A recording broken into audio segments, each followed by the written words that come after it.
नमस्कार, स्वागत आपका हरियाणा न्यूज 24 पर। मैं हूं प्रिंस लांबा। हरियाणा प्रदेश के अंदर ही नहीं बल्कि पूरे भारतवर्ष में यूजीसी की तरफ से जो नई गाइडलाइन, जो नए रूल जारी किए गए थे, उनको लेकर भारी विरोध देखने को मिल रहा था।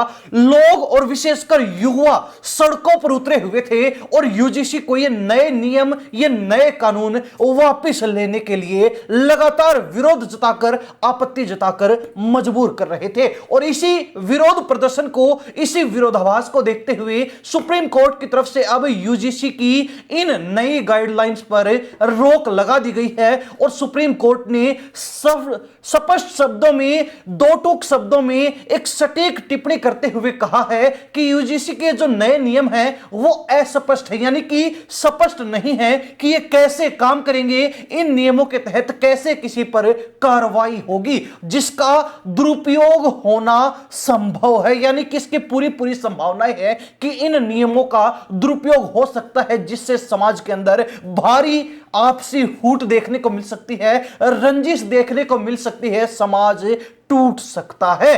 क्योंकि सुप्रीम कोर्ट का कहना है कि ये जो नए नियम हैं वो साफ दर्शाते हैं कि कुछ विशेष वर्ग ही जाति आधारित भेदभाव के शिकार हैं, जबकि कोर्ट मानता है कि जाति पाति से ऊपर उठकर एक नए समाज का, जाति विहीन, जाति रहित समाज का निर्माण होना चाहिए। ऐसा समाज जो है आगे बढ़ाया जाना चाहिए, विकसित किया जाना चाहिए। लेकिन ये नियम जो है कोर्ट की इस मंशा पर, कोर्ट की सोच पर पानी फेरने वाले हैं। और सुप्रीम कोर्ट ने इस तीखी टिप्पणी के साथ यूजीसी की नई गाइडलाइंस पर रोक लगा दी। लेकिन यूजीसी के इस नए बिल के ऊपर बीजेपी का दोगलापन साफ देखने को मिला है। हरियाणा भाजपा का दोगला चेहरा साफ देखने को मिला है। हरियाणा भाजपा के अंदर खुद जो है खुली खिलाफत और बगावत इस बिल पर नेताओं के बीच देखने को मिली है। जहां पिछले 2 दिन से लगातार बीजेपी के प्रत्याशी रहे और बीजेपी के जो है नेता, अंतरराष्ट्रीय पहलवान योगेश्वर दत्त ने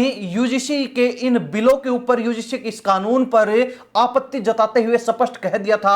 और उन्होंने यहां तक लिख दिया था कि अगर कोई व्यक्ति अपने बच्चों के भविष्य के लिए लड़ नहीं सकता, खड़ा नहीं हो सकता, तो उसका यह जीवन किसी काम का नहीं है, उसका यह जीवन बेकार है। जो साफ दर्शा रहा था कि योगेश्वर दत्त इन नए नियमों को लेकर गुस्सा हैं, अपनी ही सरकार से, अपनी ही पार्टी से खफा हैं और अपना जो है विरोध वो लगातार 2 से 3 दिन तक सोशल मीडिया पर दर्ज करते रहे हैं, अपनी पोस्ट के माध्यम से, अपने सोशल मीडिया हैंडल्स के माध्यम से। और यही नहीं, हरियाणा के ही झज्जर में एक बीजेपी नेत्री ने, जो कि बीजेपी की पदाधिकारी थी, उन्होंने तो पार्टी तक को छोड़ दिया, पार्टी की प्राथमिक सदस्यता तक से इस्तीफा दे दिया था। लेकिन अब जो है इन तमाम वाक्य के बाद बीजेपी के हरियाणा सरकार के मंत्री कृष्ण बेदी, जो कि एससी वर्ग से आते हैं, उनका एक बयान सामने आया है जिसमें उन्होंने इन यूजीसी की नई गाइडलाइंस का खुला समर्थन किया। क्योंकि मामला तो डायरेक्शन सुप्रीम कोर्ट की थी, सर्वोच्च न्यायालय ने कोई डायरेक्शन दी है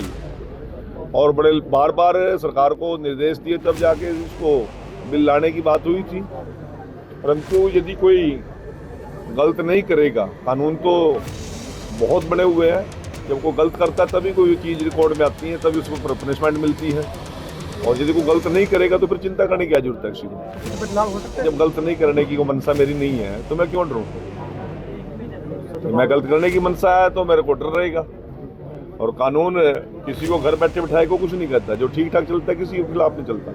परंतु इस प्रकार के सुझाव और सोच लोगों की है और केंद्र सरकार इसको निर्णय लेगी। उनका कहना है कि ये गाइडलाइंस सही है, हालांकि उनका कहना जायज भी है, क्योंकि वो एससी वर्ग से आते हैं। उनकी जिम्मेवारी, उनकी ड्यूटी यही है कि वो अपनी पार्टी के साथ, अपनी पार्टी को दोबारा से सत्ता में लाने के लिए एससी वर्ग के, एससी समाज के वोट जो है जोड़े रखें, उस वोट बैंक को खिसकने ना दे। और कहीं ना कहीं अगर वोट बैंक को जोड़े रखना है तो उनको ऐसे बयान, ऐसे जो है संबोधन देने पड़ेंगे। ये उनकी मजबूरी है, क्योंकि वो राजनीति कर रहे हैं। लेकिन मंत्री पद पर रहते हुए जिस चीज पर सुप्रीम कोर्ट रोक लगा चुका है, उसको लेकर यह कहना अपने निजी विचार शेयर करना कि वो इसको सही मानते हैं बिल्कुल भी जायज नहीं है। और इस बयान पर भी अब नाराजगी देखने को मिल रही है। और यहीं से जो है साफ हो जाता है कि यूजीसी की नई गाइडलाइंस को लेकर बीजेपी के नेता ही एक दूसरे के आमने सामने हैं, बीजेपी के नेता ही एक दूसरे को जूत बजा रहे हैं और बीजेपी के नेता ही एक दूसरे के सामने खुलकर इस बिल पर बगावत और समर्थन करते नजर आ रहे हैं। हालांकि कृष्ण बेदी के बयान में आगे भी बहुत कुछ है। उनका कहना है कि जो व्यक्ति कुछ गलत करेगा ही नहीं, जिस व्यक्ति की गलत करने की मंशा होगी नहीं, तो उसको यह कानून आखिर कह क्या रहा है।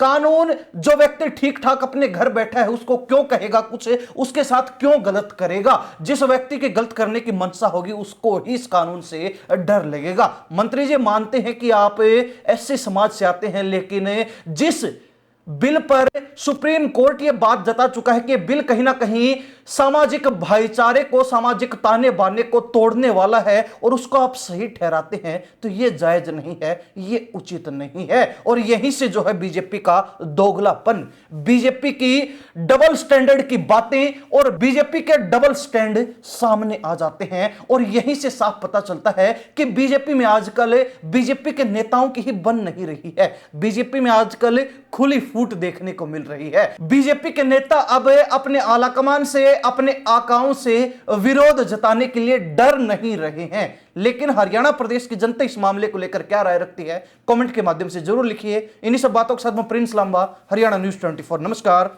जय हिंद।